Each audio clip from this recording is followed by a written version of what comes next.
আসসালামু আলাইকুম ওয়ারহমতুল্লাহ। আপনার হাতের স্মার্টফোনটি কি এখন আপনার গোলাম, নাকি আপনি তার গোলাম হয়ে গেছেন? খুব কঠিন একটি প্রশ্ন, তাই না? আজ আমরা এমন একটি বিষয় নিয়ে কথা বলবো যা আমাদের অজান্তেই আমাদের ঈমান, আমল এবং আখিরাতকে ধ্বংস করে দিচ্ছে। বিষয়টি হলো মোবাইল আসক্তি। একটু ভেবে দেখুন তো, সকালে ঘুম থেকে ওঠার পর আপনার প্রথম কাজ কি হয়? আল্লাহর নাম নেওয়া নাকি ফোনের নোটিফিকেশন চেক করা? রাতে ঘুমানোর আগে শেষ কাজটাই বা কী হয়? কোনো দোয়া পড়া নাকি নিউজ ফিড স্ক্রল করা? যদি উত্তর হয় মোবাইল ফোন, তবে জেনে রাখুন এই ছোট যন্ত্রটি আপনার এবং আপনার রবের মাঝে এক বিশাল দেওয়াল তৈরি করে ফেলেছে। রাসূল সাল্লাল্লাহু আলাইহি ওয়াসাল্লাম বলেছেন, দুটি নিয়ামত এমন আছে যে বিষয়ে অনেক মানুষ ধোঁকার মধ্যে আছে। একটি হলো সুস্থতা এবং অন্যটি হলো অবসর সময়। সহিহ বুখারী, হাদিস নম্বর 6412।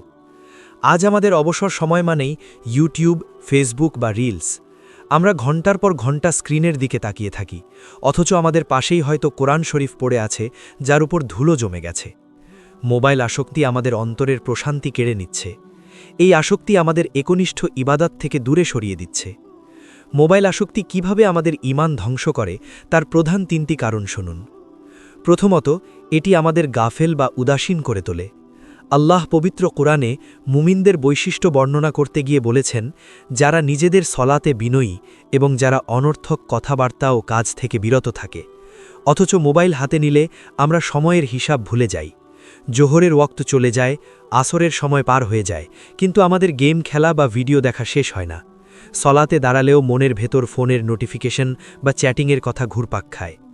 যেই সলাত হওয়ার কথা ছিল রবের সাথে কথোপকথন, সেই সলাত হয়ে যাচ্ছে যান্ত্রিক। দ্বিতীয়ত, চোখের গুনাহ। মোবাইল ইন্টারনেটের এই যুগে হারাম দৃশ্য থেকে বেঁচে থাকা জিহাদের চেয়েও কম নয়। রাসূল সাল্লাল্লাহু আলাইহি ওয়াসাল্লাম বলেছেন, চোখও ব্যভিচার করে, আর চোখের ব্যভিচার হলো তাকানো।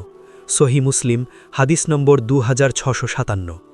আজ মোবাইলের স্ক্রিনে এমন সব দৃশ্য ভেসে আসে যা আমাদের ঈমানের নূর নিভিয়ে দিচ্ছে।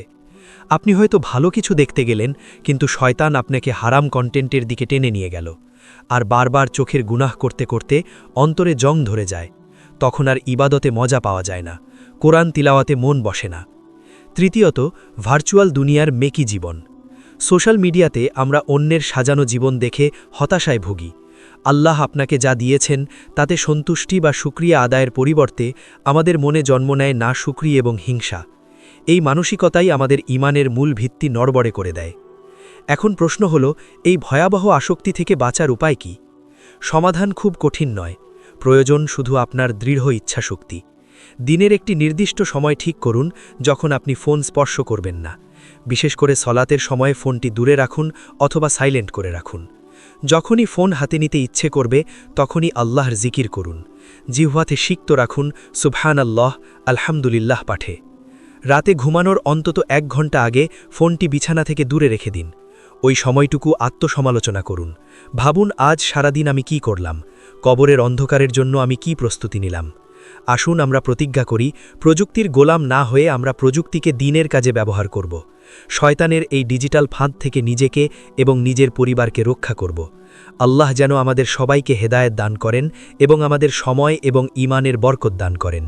ইনশাআল্লাহ, আমরা চেষ্টা করলে অবশ্যই পারব। ভিডিওটি শেষ করার আগে আপনাদের জন্য একটু বিশেষ দোয়া। নিজেদের অন্তরকে বক্রতা থেকে বাঁচাতে আল্লাহ শেখানো এই দোয়াটি বেশি বেশি পাঠ করবেন। রব্বানা লা তুজিগ কুলুবানা বা'দা ইয হাদাইতানা ওয়া হাব লানা মিন লাদুকা রাহমা ইন্নাকা আনতাল ওয়াহ্হাব। আসসালামু আলাইকুম ওয়া রাহমাতুল্লাহ।